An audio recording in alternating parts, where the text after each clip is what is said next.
கன்னியாகுமரி மார்த்தாண்டம் மேம்பால சீரமைப்பு பணியை தடுத்து நிறுத்திய முன்னாள் மத்திய அமைச்சர் பொன் ராதாகிருஷ்ணன் செய்தியாளர்களை சந்தித்தார்.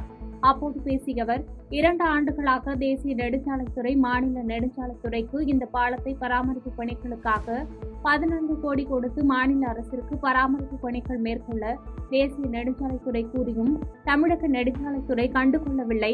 ஆகையால் பாலம் பராமரிப்பு பணிகள் மேற்கொள்ளாததற்கு தமிழக அரசை பொறுப்பு என்று தெரிவித்தார்.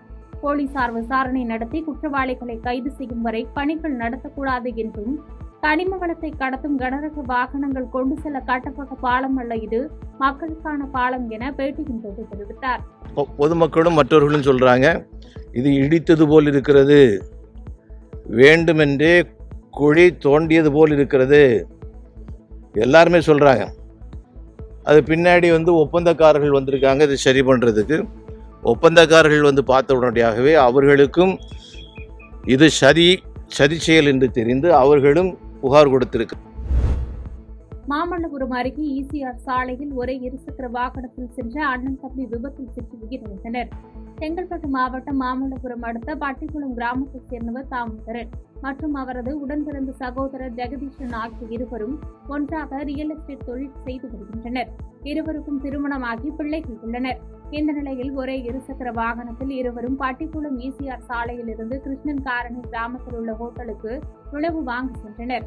அப்போது பின்னால் அதிவேகத்தில் சென்னை நோக்கி வந்த கார் ஒன்று நிலை தடுமாறி இவர்களின் மோட்டார் சைக்கிளின் பின்புறத்தில் மோதி தூக்கி வீசியதில் அண்ணன் தம்பி இருவரும் பலத்த படுகாயமடைந்து சாலையில் தூக்கி வீசப்பட்டனர்.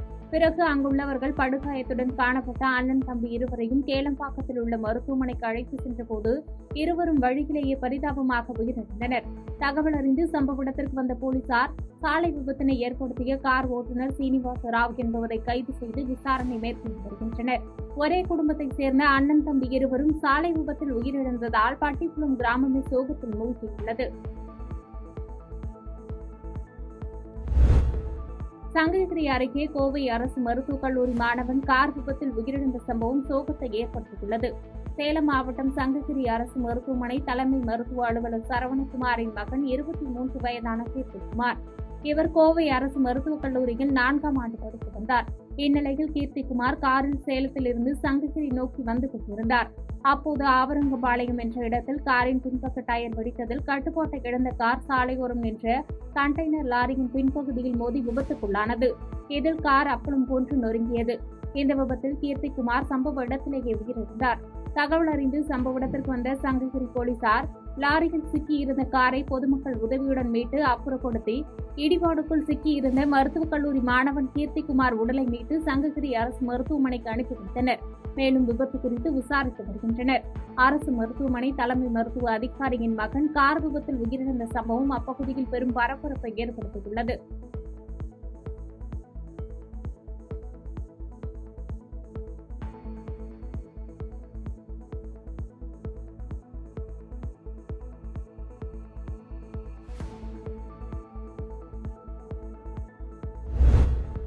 மயிலாடுதுறையில் ஒரே இருசக்கர வாகனத்தில் சென்ற காதல் ஜோடி பெட்ரோல் ஊற்றி தீக்குளிப்பு.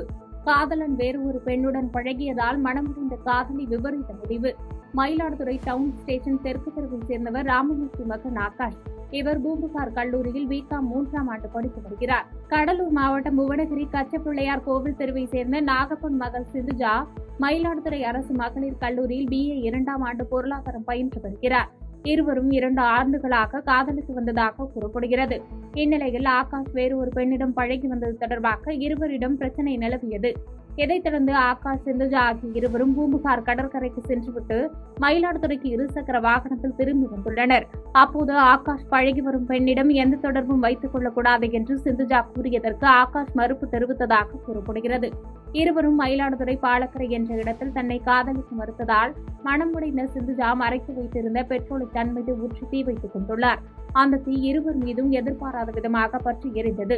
பலத்த தீக்காயங்களுடன் கீழே விழுந்த இருவரையும் அருகில் இருந்தவர்கள் மீட்டு சிகிச்சைக்காக மயிலாடுதுறை அரசு மருத்துவமனையில் சேர்த்தனர். தகவல் அறிந்த மயிலாடுதுறை போலீசார் மருத்துவமனையில் சிகிச்சை பெற்று வரும் இருவரிடமும் விசாரணை நடத்தி வருகின்றனர்.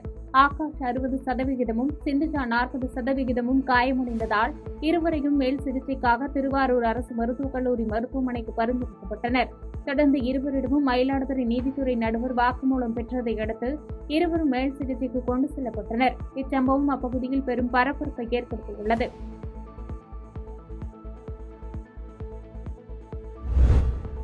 விபத்தில் உயிரிழந்தவருக்கு நீதி கேட்டு உறவினர்கள் தேசிய நெடுஞ்சாலையில் மறியலில் ஈடுபட்டதால் சுமார் 5 கிலோமீட்டர் தூரம் வரை வாகனங்கள் அணிவகுத்து போக்குவரத்து நெரிசல் ஏற்பட்டது. திருவண்ணாமலை மாவட்டம் செங்கம் அடுத்த கண்ணக்குறுக்கை பகுதியைச் சேர்ந்த அர்ஜுனன் மகன் கங்காதுரை என்பவர் கடந்த 2 தினங்களுக்கு முன்பு கண்ணக்குறுக்கை பாச்சல் சாலையில் அனுமதியின்றி நெல் கொட்டப்பட்டு அதற்கு பாதுகாப்பாக சாலையில் அடுக்கி வைக்கப்பட்டிருந்த கற்கள் மீது மோதிய விபத்தில் கங்காதுரை என்பவர் உயிரிழந்தார். அதைத் தொடர்ந்து சாலையில் நெல் கொட்டி வைத்த நபர் மீது உரிய நடவடிக்கை எடுத்து அவரை கைது செய்ய வலியுறுத்தி கங்காதுரையின் உறவினர்கள் திருவண்ணாமலை பெங்களூர் தேசிய நெடுஞ்சாலையில் 1 மணி நேரத்திற்கு மேலாக சாலை மறியலில் ஈடுபட்டதால் போக்குவரத்து பாதிக்கப்பட்டது. பின்னர் சம்பவ இடத்திற்கு வந்த செங்கம் காவல்துறை கண்காணிப்பாளர் தேன்மொழிவேல் சாலை மறியலில் ஈடுபட்டவர்களிடம் பேச்சுவார்த்தை நடத்தி உரிய நடவடிக்கை எடுப்பதாக உறுதியளித்த பின்னர் சாலை மறியலை கைவிட்டு அங்கிருந்து கலைந்து சென்றனர்.